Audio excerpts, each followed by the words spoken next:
नमस्कार, बाखबर में आपका स्वागत है। मैं हूं राघवेंद्र सिंह। बाखबर में आज हम एक ऐसे मुद्दे पर बात करने जा रहे हैं जो सुनकर लग सकता है कि छोटा मुंह बड़ी बात, लेकिन हमेशा कोई भी चीज़ छोटे से शुरू होती है और फिर वो आसमान तक पहुंचती है। दरअसल आज हम बात कर रहे हैं चाइना को चुनौती। है ना, सच में बड़ा स्लोगन। लेकिन खास बात यह है कि भोपाल के एक मोहल्ले से चाइना को चुनौती देने की तैयारी हो रही है। ये इसलिए भी क्योंकि त्यौहार का सीज़न है। अब चीन हमारे लिए लक्ष्मी जी की मूर्ति बनाता है, गणेश जी की मूर्ति बनाता है और दिवाली मनाने के लिए देवी बनाता है और लाइटिंग करने के लिए झालरें भी बनाता है। लेकिन भोपाल की हम बात करें तो भोपाल में एक संस्था ऐसी भी है जो इस चीन की ताकत को चुनौती दे रही है। अब वो झालरें बनवाती हैं हमारी महिला शक्ति से और उनके घर परिवारों में सामान देकर। वो झालर जो दिवाली पर रोशनी करने के लिए आप लगाएंगे, कीमत में थोड़ी सी चीन से ज़्यादा है, लेकिन मजबूती के मुकाबले वो चीन से बहुत आगे। कहते हैं कि चीन का सामान है, चले तो चांद तक, नहीं तो शाम तक। तो ये जो शाम तक चलने वाला सामान है उसको चुनौती दे रहे हैं भारतीय कुटीर उद्योग के प्रोडक्ट, जिनको हम कह सकते हैं कि चाइना को चुनौती। वोकल फॉर लोकल की जो हम बात कर रहे हैं, उसी मुद्दे पर आज पूरी चर्चा है। वो इसलिए भी है क्योंकि लक्ष्मी जी का त्यौहार हम मनाते हैं। लक्ष्मी जी चीन से हम खरीदते हैं और हमारी लक्ष्मी चीन पहुंच जाती है पैसे के रूप में। ये जो इंटरनेशनल मार्केट है, ये जो लोकल मार्केट है, ये सब चीज़ें आज इसलिए भी महत्वपूर्ण है क्योंकि दिवाली का त्यौहार धन का त्यौहार भी मनाया जाता है। वो उजाले का त्यौहार भी है, रोशनी का त्यौहार भी है और अंधेरे को ख़त्म करने का त्यौहार भी है, गरीब को दूर करने का त्यौहार भी है। बात शुरू होती थी भगवान राम के रावण वध के बाद अयोध्या लौटने पर दिवाली मनाने की। तो कल से पूरे भारत में 3 दिन का दिवाली उत्सव शुरू हो जाएगा। तो IND24 की तरफ से हम आपको अग्रिम शुभकामना दे रहे हैं दिवाली की। कल से दिवाली शुरू होगी, लेकिन चर्चा हम आज ही कर रहे हैं चाइना को चुनौती देने के मुद्दे पर। स्टूडियो में मौजूद है हमारे साथ 2 विशेष मेहमान, मध्य प्रदेश के वरिष्ठ पत्रकार श्री योगीराज योगेश जी, और हम कह सकते हैं कि छोटी सी चुनौती है लेकिन चाइना को देने वाली उसके कामकाज करने वाले सूत्रधार हैं हमारे साथ मुकेश अवस्थी जी। मुकेश जी, आपका बहुत बहुत स्वागत है। आप कारोबारी भी हैं, समाज सेवा करने वाले भी हैं और कह सकते हैं कि जो कुटीर उद्योग होते हैं या स्वावलंबी जो समूह चलते हैं उनके साथ भी काम करते हैं, उनका नेतृत्व भी करते हैं। आज पूरी बातचीत का जो केंद्र होंगे वो मुकेश अवस्थी और उनकी संस्था के कामकाज होंगे। हालांकि जो उनकी संस्था है वो सेवा भारती के नाम से काम करती है और ये संस्था पूरे देश में काम कर रही है और उस संस्था का एक कार्यकर्ता मुकेश अवस्थी भी है जो भोपाल में काम कर रहे हैं। सबसे पहले योगीराज जी, मैं आपसे चर्चा की शुरुआत करूंगा कि चीन को चुनौती देने की बात तो सब करते हैं, लेकिन टेक्नोलॉजी के मामले में चीन हमसे बहुत आगे है। चीन के मामले में अगर हम करें तो जनसंख्या की तुलना अगर होगी तो शायद हम चीन से 19-20 बैठेंगे। थोड़ा बहुत फर्क होगा भारत की आबादी और चीन की आबादी के बारे में, लेकिन चीन ने आबादी का इस्तेमाल ताकत के रूप में किया और उसी के चलते वो सस्ता उत्पादन करता है और पूरे दुनिया को अपना जो जिसे कह सकते हैं कि टेक्नोलॉजी से भरपूर सामान बेचता है सस्ती दरों पर। इस पर आपकी बातचीत, फिर मैं आऊँगा मुकेश अवस्थी जी के पास। जी देखिए राघवन जी, ये बात सही है कि टेक्नोलॉजी के मामले में वो थोड़ा सा हमसे आगे है, लेकिन हम बहुत ज़्यादा पीछे भी नहीं हैं उससे जी। और दूसरा जो हिंदुस्तान का जो ब्रेन है उसकी तो पूरी दुनिया प्रशंसा कर रही है। जो बड़े बड़े पुल पहले चाइना के उदाहरण बना करते थे पूरी दुनिया में, आज भारत में बन रहे हैं वो। और विश्व स्तरीय टेक्नोलॉजी का यूज़ भारत के धरती से लेके अंतरिक्ष तक के साजो सामान के निर्माण में भारत कर रहा है। तो अब ये नहीं कह सकते कि टेक्नोलॉजी में कोई बहुत ज़्यादा प्रोग्रेसिव है चीन। और जैसा कि जिक्र आपने किया है कि अब चाइना को भारत तो क्या भोपाल से टक्कर मिल रही है जी।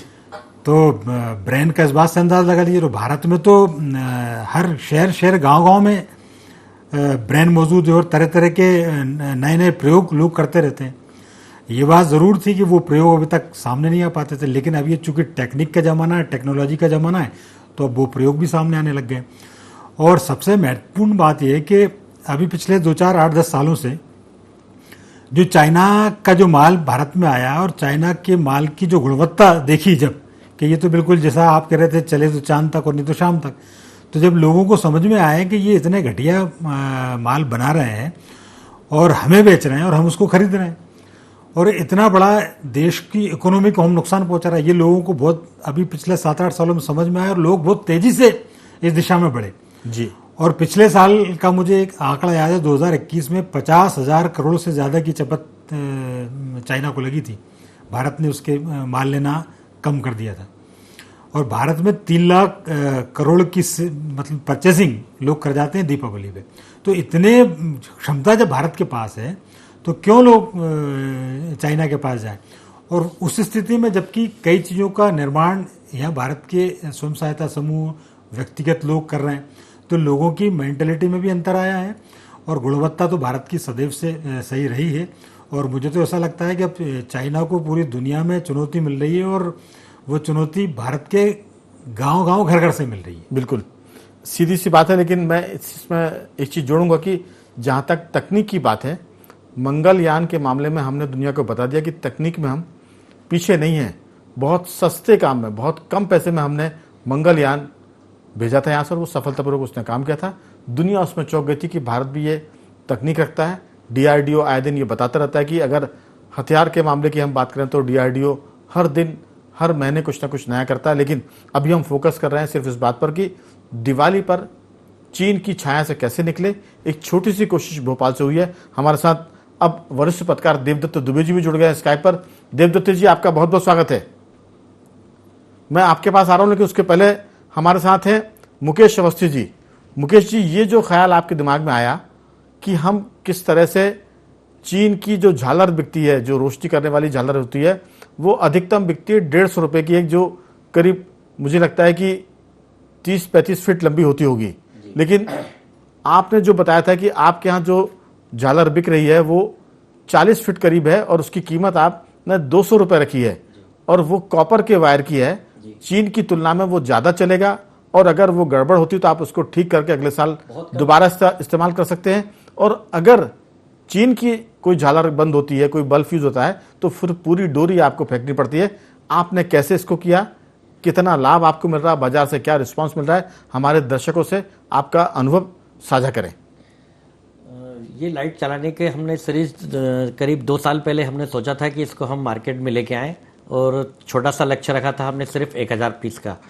और जब हमने उसको मार्केट में लाए तो हमें काफ़ी अच्छा रिस्पांस मिला। लोगों ने स्वदेशी माल को बढ़ावा देने की वजह से हमारे साथ सहयोग करा और जब उसकी क्वालिटी और उसकी कहना चाहिए कि जो चलने की क्षमता थी वो काफ़ी अच्छी रही, तो इस साल हमको काफ़ी अच्छी डिमांड मतलब मिली है। और इस बार हमने 5000 का लक्ष्य रखा था, जिसको हमने अभी तक पूरा कर लिया है और डिमांड अभी बरकरार है हमारे पास। अभी दिवाली मतलब कल से शुरू होगी, पर हमारे पास आज की तारीख में लगभग माल समाप्ति की ओर है। तो इस बार मुझे लग रहा है कि हमें अपना लक्ष्य काफ़ी आगे बढ़ाना चाहिए था, जो हमने छोटा रखा। इस बार हमने सोचा है कि अगले साल हम जो है वो करीब 1 लाख सीरीज का हम लोग लक्ष्य लेके चलेंगे और शायद हम उससे आगे भी जा सकते हैं, ऐसी हमें उम्मीद है। 5000 से सीधा 1 लाख। जी बिल्कुल। तो बाजार में जो आपको सहयोग मिला है, जो समर्थन मिला है, उसके चलते। लेकिन आप इस पूरे अभियान को किस तरह से हैंडल कर रहे हैं? ये जो रोशनी करने वाली जो सीरीज होती है, जिसे झालर कहते हैं, उसको आप कैसे उसका प्रोडक्शन कर रहे हैं, किस तरह से बनवा रहे हैं और क्या करते हैं? हमारी सेवा भारती जो महानगर भोपाल है, इसके अंदर हमारे 6 मंडल हैं। इसमें हमारी काफ़ी दीदियां हैं, स्वयं सहायता समूह हैं और करीब मैं नानक मंडल भोपाल से संबंध हूँ, तो मैं उसका उपाध्यक्ष भी हूँ। तो हमारी में करीब 40 गरीब बस्तियां हैं, जिसमें काफ़ी लोग महिलाएं हैं और उनको घर घर रोजगार देने के उद्देश्य से हमने उनको प्रशिक्षित किया, जिसमें इस साल हमने कम से कम 350 महिलाओं को इस लाइट सीरीज के लिए प्रशिक्षित किया है। और उनके द्वारा भलाई थोड़ी सी उनकी स्पीड अभी इस बार कम है, पर जिस हिसाब से उनकी तैयारी है और उनका जो जोश है, वो देख के मुझे लग रहा है कि हम अपना जो अगले साल का 1 लाख का जो लक्ष्य है, वो शायद हम उससे बहुत आगे जाएंगे। तो कह सकते हैं कि आपके साथ 350 महिलाएं आपके स्व सहायता समूह में हैं, सेवा भारती के, और अगले साल तक आपकी संख्या अभी 350 हमारे साथ प्रशिक्षित महिलाएं जुड़ी हुई हैं, पर हमारे पास करीब 1500 महिलाओं का समूह है, जो अभी पूरी तरह से ट्रेंड नहीं है। पर हमको इस साल हमने ये लक्ष्य रखा है कि हम उन 1500 महिलाओं को पूरी तरह से प्रशिक्षित करेंगे और अपना जो 1 लाख का लक्ष्य है, हम उसको शायद क्रॉस करेंगे। जी। देवदत्त जी, दिए और बाती से बात शुरू होती है भारतीय कुटीर उद्योग की। अगर हम आंकड़े पर जाएं तो आज़ाद भारत में जो पहली पंचवर्षीय योजना थी उसमें भारत के लघु और कुटीर उद्योग पर 42 करोड़ का बजट का प्रावधान था। छठी पंचवर्षीय योजना में ये 42 करोड़ से बढ़कर 187 करोड़ तक पहुंचा और सातवीं पंचवर्षीय योजना में ये लक्ष्य बढ़कर पहुंच गया था 3,250 करोड़ रुपए। और उसके बाद अगर हम नौवीं पंचवर्षीय योजना की बात करें तो लघु और कुटीर उद्योग का बजट पहुंच गया था 8,384 करोड़। तो ये जो लघु और कुटीर उद्योग को एक तरह से ऊंचाई मिलती जा रही थी, चीन के दुनिया में विस्तार करने के बाद हमें लगता है कि थोड़ा सा ये डिप किया होगा। लेकिन अब कोरोना काल के बाद से और उसके थोड़े पहले से भारतीय जनजीवन में जागृति आई है, जागरूकता आई है। लोग ये जानते हैं। मैं सिर्फ इसमें एक चीज़ जोड़ूंगा, हमारे दिवंगत रक्षा मंत्री जॉर्ज फर्नांडिस ने एक बार कहा था कि हमारा जो सबसे बड़ा दुश्मन है वो चीन है, हमको चीन से सतर्क रहना चाहिए।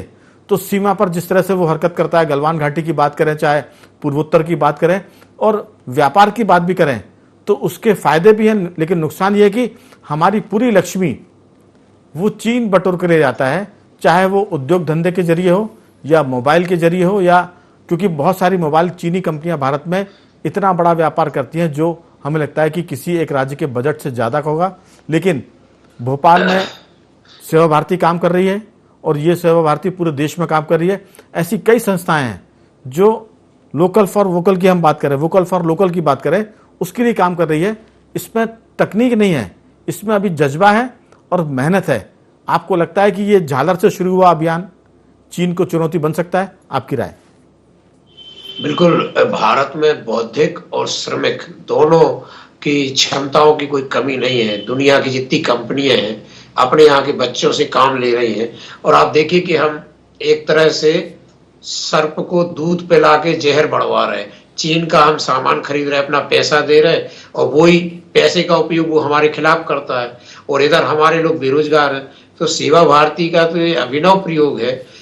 मुझे लगता है कि ऐसे बहुत सारे प्रयोग होना चाहिए जिसमें भारत की जो बौद्धिक क्षमता है, श्रम करने की क्षमता है, उसका उपयोग हो, भारत का पैसा भारत में रहे और ऐसे देशों को तो कम से कम ना जाए जो हमारे लिए ही उस राशि का उपयोग करते हैं सेना के रूप में, शस्त्र के रूप में।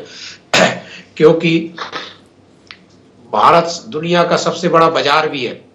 तो जब हमारे यहाँ उत्पादन हो, हमारे यहाँ बाजार हो, आप बताइए कि एक कैसा माहौल बना दिया गया था कि जिस सीरेज की दुकान, चीन की जो सीरेज बेचता है वो लड़ी, वो कहता है कि यहाँ आप जला के देख लो, घर जाके ना जले तो हमारी कोई गारंटी नहीं है। बिल्कुल बिल्कुल। ऐसे सामान को ले रहे हैं, इसमें पैसे का कोई मूल्य नहीं है। 150 की जगह 200, हम कह रहे 500। देश के लिए हम क्या नहीं कर सकते और अपने देश के गरीब आदमियों के लिए क्या नहीं कर सकते। देश हमें देता है सब कुछ, हम भी तो कुछ देना सीखे। मुझे लगता है कि एक भी यदि चीन की लड़ी बिकती है तो ये हमारे लिए बहुत शर्मनाक बात है। और हम गौरवान्वित होंगे। लेकिन देवदत्त जी, हमको तकनीक पर भी ध्यान देने की जरूरत है। हम राष्ट्रवादी बने, राष्ट्रभक्त बने, देश की चिंता करें, लेकिन जो हमारे औद्योगिक घराने हैं, जो कुटीर उद्योग है, उनको भी चाहिए कि वो चीन को सामने रखकर, मुकाबले में चीन खड़ा हुआ है, उसके जो उत्पाद होते हैं बढ़िया फिनिशिंग वाले होते हैं, वो देखने में बहुत अच्छे लगने के साथ साथ सस्ते होते हैं। अलग बात है कि वो कम चलते हैं, लेकिन आपको मुकाबला करना है तो फिर आपको व्यावसायिक तौर पर आना पड़ेगा। भावनात्मक रूप से हम उनके साथ हैं, लेकिन ये कब तक चलेगा? जब तक तकनीक में हम उससे आगे नहीं निकल जाएंगे। मुझे लगता है कि इसमें तकनीक पर भी काम करने की जरूरत है। जोश जुनून तो है, लेकिन तकनीक में थोड़ा सा हम लोग पिछड़ जाते हैं उपयोग करने में। तकनीक तो हमारे पास संपदा बहुत है, लेकिन उसका उपयोग नहीं कर पा रहे हैं। जी देवदत्त जी। बिल्कुल बिल्कुल। जैसे जैसे बिक्री होगी तो इसके लिए साधन लगते हैं, बनाने के लिए मशीनें लगती है, तो जो पैसा आएगा उसका उपयोग होता जाएगा। मैं कह रहा हूँ कि अपने यहाँ बौद्धिक क्षमता वाले ज्यादा हैं, श्रम करने वाले ज्यादा हैं, तो वो उसमें निरंतर प्रगति करेंगे। और जो इस काम में लगे हुए हैं वो लोग भी इस तकनीक को अपनाएं और बहुत अच्छे ढंग से। अपने यहाँ तो वैसे ही इतना सौंदर्य है काम में कि उसको निखारने की जरूरत है। और ये तो भावना जब जग जाएगी तब फिर क्या होता, हमारे वो कहते नहीं गांव में, हमारे लड़का से गोरा हो तो फिर वो कोड़ी आए। हमारी सीरें सबसे अच्छी, क्योंकि हमारे देश में हमारे खून पसीने से बनी है। और उसके लिए क्या फिर अच्छा और क्या बुरा, बिल्कुल। ये कोई ब्यूटी पार्लर जाने की जरूरत नहीं है, और वो भी हो जाएगा। यदि आपको विदेश में भेजना हो, निर्यात करना हो, तो वो भी हो जाएगा। अपने यहाँ किसी चीज की कमी नहीं है, केवल कमी थी तो इस दृढ़ इच्छा शक्ति की, कि लोगों में वो भावनाएं जगाएं, उनमें काम करने की जज्बा, लोगों में खरीदने की भावना देश के प्रति है ही। तो बिल्कुल। ये एक प्लेटफॉर्म मिल जाए, इसके बाद कोई कमी नहीं रह जाएगी राघवन जी। बिल्कुल। आप जैसे लोग ऐसे लोगों को उभार रहे हैं, ये इसीलिए इसी एक चैन बनेगी और लोग इसको समझेंगे इस बात को, और लोग आगे आएंगे। बिल्कुल। दरअसल देवदत्त जी, यहीं से बात शुरू होती है कि भावना तो है देश में, लेकिन अगर लोग तुलना करेंगे कि दो सामान बाजार में है और एक बहुत दिखने में खराब है और एक अच्छा है, तो जाहिर है कि बाजारवाद का दौर है ये। इस पूरे बाजारवाद में लोग उस तरफ झुक जाते हैं। आपको इस तरफ भी ध्यान देना पड़ेगा कि हम देश के लोगों को तो सामान दें, लेकिन यही सामान का हम निर्यात भी करें, क्योंकि दुनिया में अगर बेहतर आप क्वालिटी का सामान देंगे तो वो दुनिया में बिकता भी, जैसा चीन आपके यहाँ बेच रहा है। मैं लौटूंगा योगीराज जी। दरअसल चाइनीज सामान, मुझे याद है कि एक बार प्रधानमंत्री नरेंद्र मोदी ने कहा था कि हमको प्रोडक्शन और उसकी पैकेजिंग, उस पर ध्यान देने की जरूरत है, और किसी भी प्रोडक्शन का टाइम बाउंड प्रोग्राम, कोई भी आपकी परियोजना हो, कोई योजना हो, उस समय सीमा के भीतर तो पूरी हो, उसके बाद उत्पादन उच्च कोटि का हो, और उसकी पैकेजिंग इतनी बढ़िया हो, इतनी स्मार्ट हो कि लोग उसको देख कर ही खरीद लें। तो ये तीनों काम चीन करता है। वो सस्ता उत्पादन, वहाँ लागत कम होती है, प्रोडक्शन अच्छा करते हैं, पैकेजिंग बहुत बढ़िया करते हैं, और चीन से हिंदुस्तान सामान भेजते हैं तो सोचिए परिवहन में कितना पैसा खर्च होता होगा। तो वो परिवहन का पैसा काटने के बाद भी वो भारत में भारतीय उत्पाद से सस्ता माल बेचते हैं। तो इस प्रतिस्पर्धा से भी आपको मुकाबला करना होगा। भावनाएं आप देश की स्थानीय लोगों के साथ है, लेकिन स्थानीय लोगों को मुझे लगता है कि तकनीक पर भी जाना पड़ेगा। अगर तकनीक पर नहीं जाएंगे तो भावना बहुत दिन तक काम नहीं कर पाएगी, मार्केट में आप पिछड़ जाएंगे, पिट जाएंगे। आपकी राय? नहीं, बिल्कुल सही बात है। किसी भी चीज़ को बना के और उसको मार्केट में उतार देना, लेकिन वो प्रॉपर जिन लोगों के लिए बनी है वहाँ तक उसका पहुँचना भी बहुत ज़रूरी है। जितना कि उसका निर्माण है उतना ही उसका वहाँ तक पहुँचना बहुत आवश्यक है। और इस दिशा में भी देश में बहुत तेज़ी से काम हो रहे हैं। और लगातार ये जो पैकेजिंग की आप बात कर रहे हैं, जो एक उच्च गुणवत्ता की बात कर रहे हैं, अभी आप ही जिक्र कर रहे थे कि हमने मंगलयान बहुत कम खर्च में बना दिया। और अब तो एक और उपलब्धि ये थी कि 100 सैटेलाइट भारत ने छोड़े, जो जिसमें सारे विदेश के थे। तो हम तो विदेशों के सैटेलाइट छोड़ रहे हैं और कम खर्च में छोड़ रहे हैं। तो ठीक वैसे ही, चाहे वो दीपावली के दिए हों, चाहे झालर हो, चाहे और तरह की एसेसरीज, चाहे सैटेलाइट हो, चाहे सैटेलाइट हो, ये सब हम दुनिया से कम कीमत में बनाएंगे। और वो जैसा कि जिक्र कर रहे थे देवदत्त दुबे जी कि हम दूध पिला रहे हैं उसको और वो जहर उगल रहा है, अब हम ऐसा दूध बनाएंगे कि वो दूध ही उगलेगा, वो जहर नहीं उगल पाएगा। क्योंकि ये जिस दिशा में देश काम कर रहा है और जिस दिशा जो जज्बा अभी देश के लोगों का है। अभी आज मैं सुन रहा था प्रधानमंत्री जी ने माणा, जो देश का बिल्कुल अंतिम सीमा का गांव है, वहाँ उन्होंने लोगों से एक बहुत बढ़िया अपील की। उन्होंने कहा कि लाखों लोग जाते हैं बद्रीनाथ, केदारनाथ या तमाम तरह के टूरिस्ट स्पॉट पर जाते हैं। उन्होंने कहा कि यदि आप यात्रा में 10,000 रुपये खर्च कर रहे हैं तो उसका 5% आप वहाँ के लोकल उत्पाद लेने में खर्च करें, जो वहाँ के लोकल लोगों ने बनाया है, जो वहाँ की लोक कला संस्कृति से जुड़े हुए। तो वैसे ही जो काम ये जो अवस्थी जी जो कर रहे हैं, जो लोकल लोगों को साथ लेके जो निर्माण कर रहे हैं, सेवा भारती काम कर रही है जी, जो सेवा भारती का। तो जब लोग उसको लेंगे तो डेफिनेटली उसकी मार्केटिंग बढ़ेगी, उससे इनकम बढ़ेगी, और जब ये सब बढ़ेंगे तो उसकी पैकेजिंग विकेगी, वो शानदार होगी। बिल्कुल। आपने डीएस से लेकर हमने इसरो तक की बात की है, डीआरडीओ तक की बात की है। एक छोटी सी बात है कि चाइनीज़ खिलौने हिंदुस्तान आते हैं, बड़े रंग बिरंगे होते हैं, देखने में बहुत अच्छे लगते हैं, लेकिन उनका जो रंग होता है, जो कलर होता है, वो बड़ा जहरीला होता है, उससे कैंसर भी होता है, बीमारियां भी होती है।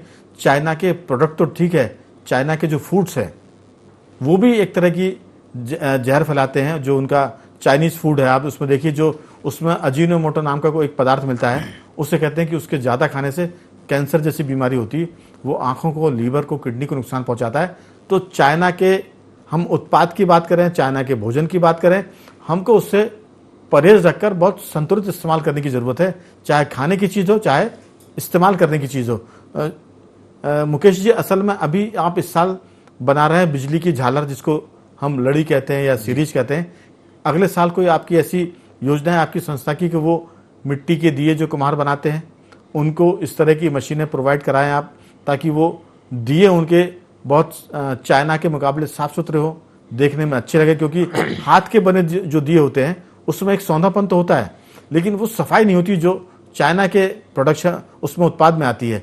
तो मुझे लगता है कि आपकी जो बिजली की झालर है वो पहले से सस्ती हो, ज़्यादा बिकेंगी तो मुनाफा भले ही कम हो, लेकिन ज़्यादा बिकने पर आपका मार्जिन कम होने के साथ आपका मुनाफा बढ़ाएगा वो।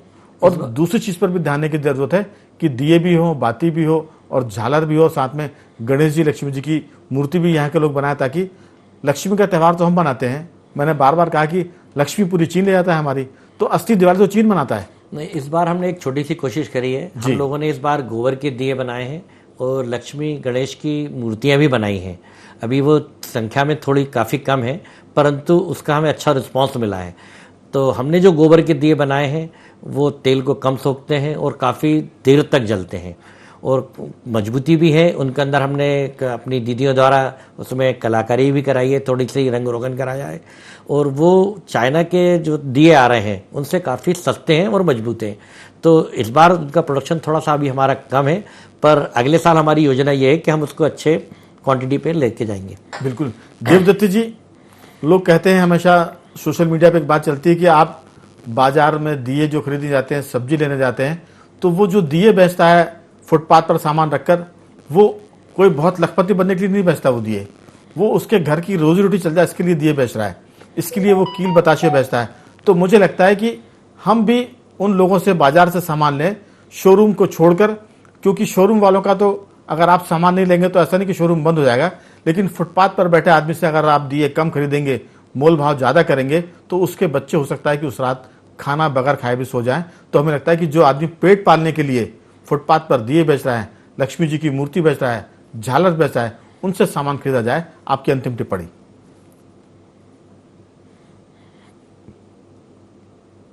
हमारे काम आएंगी। इस जो हमारा अंधेरा, उनका भी अंधेरा छटेगा, हमारा भी अंधेरा छटेगा, क्योंकि दुआओं में बहुत दम होती है। जब गरीब का एक दिया भी बिकता है तो मैंने देखा है कई बार वो बच्चे जो साथ में बैठे रहते हैं, वो और माँ एक दूसरे को देखते हुए बड़े खुश होते हैं। तो ये मैं कहता हूँ कि अपनी मजबूती को भी ज्यादा अपन हाईलाइट करें कि हमारी मजबूत है जो बनेंगे देश के। जैसे अभी बताया अवस्थी जी ने, गोबर के दिए बनेंगे तो वो भी मजबूत होंगे, गिर जाएंगे तो टूटेंगे नहीं। तो जो अपने गरीब लोग बना रहे हैं वो ये भी कह रहे हैं कि हम उनको सुंदर बना रहे हैं, उनको उस पर थोड़ी सी रंगोली या रंग रोगन भी करा ताकि वो देखने में अच्छे भी लगे। और मुझे लगता है कि वो एक तरह से पर्यावरण को भी शुद्ध करने में काम आएंगे, क्योंकि गोबर के बने हैं तो अगर वो जल भी जाएंगे तो वो कंडा है, ये मान ले हम कह सकते हैं कि कंडे के दिए बन रहे हैं। जी, मैं कहता हूं कि जो शुभता, दीपावली जो शुभ का प्रतीक है, तो ये शुभ की शुरुआत है कि भारत के श्रम की, भारत की बौद्धिकता की, भारत का पैसा भारत में रहे।